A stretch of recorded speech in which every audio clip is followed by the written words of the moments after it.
کچھ ہم مسائل پر بات کرتے ہیں، کیونکہ ہمارا مقصد تو یہی ہوتا ہے کہ ہم جتنا ہو سکے ہائی لائٹ کریں تاکہ چیزوں کی بہتری کی طرف جایا جائے۔ تو پچھلے کئی سالوں میں موسم سرما میں گیس کی قلت ہوتی تھی، آپ نے سنا تھا گیس نہ ہونے سے ایکسپورٹ بند ہو گئی ہے، اور ہمارا جو انڈسٹریز ہیں وہ بنگلہ دیش منتقل ہو رہی ہے، انڈسٹریل سیکٹر اس وقت پریشان ہے، جس کے بعد قومی خزانے کو بھاری نقصان پہنچا تھا۔ لیکن اب کچھ نیا ہے مدثر۔ بالکل، اور نیا کیا جی، ایکسپورٹرز نے گیس کی قیمتوں میں اضافے کے بعد پیداوار بند کر دی ہے، اور اس پر ہم بات کریں گے۔ اس وقت ہمارے ساتھ موجود ہیں زبیر موتی والا، سابق صدر KCCI۔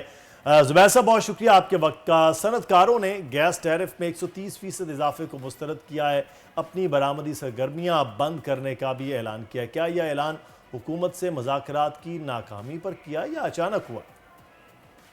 دیکھیں، یہ کراچی کی جو صنعتیں ہیں ان کے پاس گیس کے علاوہ کوئی فیول نہیں ہے، تو ان کے پاس جو یہ 130% اضافہ ہے وہ ایک دم تو ابزارب نہیں ہو سکتا نا کسی صورت میں بھی، کسی بھی انڈسٹری میں، کسی بھی چیز کے اندر۔ اگر آپ کی اینڈ پروڈکٹ کے اندر اگر 12-13% کا اضافہ ہو جاتا ہے اس انرجی کے اضافے سے، یہ تو ممکن نہیں ہے۔ پھر تو اس لیے جو ہے نا وہ ان کے پاس مسائل ہیں، ان کے پاس بہت زیادہ مسائل ہیں۔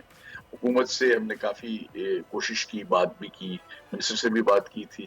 اس کے بعد میں ایز اے COT ریپ جو ہے نا، میں تو یہی کر سکتا ہوں کہ جی میں گورنمنٹ کو یہ بتاؤں کہ جی یہ آپ کے جو ہے نا ایکسپورٹ کے اندر خاصا اثر آ جائے گا، اس کے اوپر نظر ثانی کرے، اور وہی ہم نے کیا ہے، اور ہماری میٹنگ سے بات بھی ہوا ہے، اور آج بھی انہوں نے بڑی اپیلیں بھی دی تھی انڈسٹریل کمیونٹی نے، ساری ایسوسیشن جو کراچی کی ہیں، چاہے ایکسپورٹ ایسوسیشن ہے، چاہے ریجنل ایسوسیشن ہے، چاہے کراچی چیمبر ہے، تو سب نے دیا ہے۔ میں ہی سمجھتا ہوں ذاتی طور پر کہ یہ جو اضافہ ہے یہ زیادہ ہے، اس کو اگر ہمیں کرنا ہے، یہ ہمارے ڈیفینیٹلی ہمارے پرابلمز ہیں، IMF کے ساتھ ہمارے مسائل ہیں، IMF کی جو کنڈیشنلٹیز ہیں وہ ہوتی ہیں، ان کو ہم نے آبزرو کرنا ہے، سرکولر ڈیٹ کو ختم کرنا ہے۔ All these are factual positions جو گورنمنٹ کے پاس پرابلم ہے، لیکن اس کے ساتھ ساتھ آپ کو یہ دیکھنا چاہیے کہ اس کے اندر اگر ہم ان تمام چیزوں سے سرکولر ڈیٹ کو یکسر ایک ساتھ اگر آپ 400 بلین روپے ایک ساتھ اگر اس کا بوجھ ڈال دیں گے اور کراس سبسیڈائزیشن کو ختم نہیں کریں گے تو پھر تو یہ دام بڑھ جائے گا۔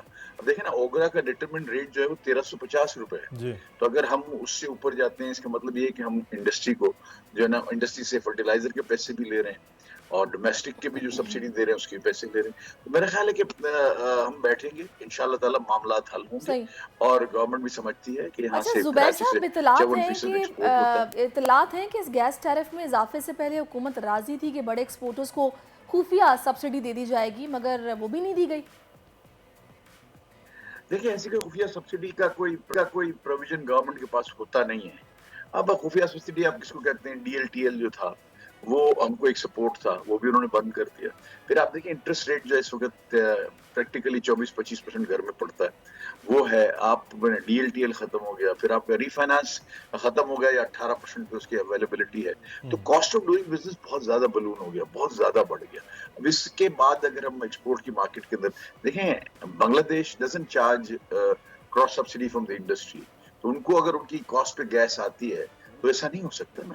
اور آپ دیکھیں انڈیا میں جو فرٹیلائزر کا جو ریٹ ہے وہ $6.5 ہے، ہم کوئی $1.5-2 میں دیتے ہیں، تو یہ تو مطلب یہ کہ اگر آپ اور پھر یہ پیسے اگر آپ نے دینا ہے، میں اس میں ایک بات خلاصہ یہ کر دوں کہ دیکھیں، میں I don't criticise the government on giving subsidy to the fertiliser یا ڈومیسٹک، دونوں سیکٹرز کو دینا چاہیے، دیں، اس لیے کہ فوڈ سیکیورٹی کے معاملات ہیں، اور ہم نے کاشتکار کو سستی یوریا دینی ہے تاکہ گروور جو ہے نا اس کو وہ استعمال کر سکے اور سستی چیزیں ہمیں مہیا ہوں۔ صحیح۔ لیکن یہ ساری چیزیں کرنے کے لیے آپ کو بجٹ کے اندر سپیس رکھنی چاہیے، آپ کو دینا چاہیے، اگر آپ دینا چاہتے ہیں فار دا گڈ کاز دیں، لیکن آپ اگر انڈسٹری سے لے کے دیتے ہیں، یعنی ایک سیکٹر کو کرپل کر کے دوسرے سیکٹر کو دیتے ہیں، وہاں یہ وہاں پرابلمز کھڑے بالکل ہوتے ہیں۔ یہ نہیں ہم ہو یہ سکتا کہ سمجھتے ہیں ایک کہ سے لیا گیا جو بوجھ تو انڈسٹری ہے الٹیمیٹلی پھر انہوں نے وہاں نیچے آ جائے گا۔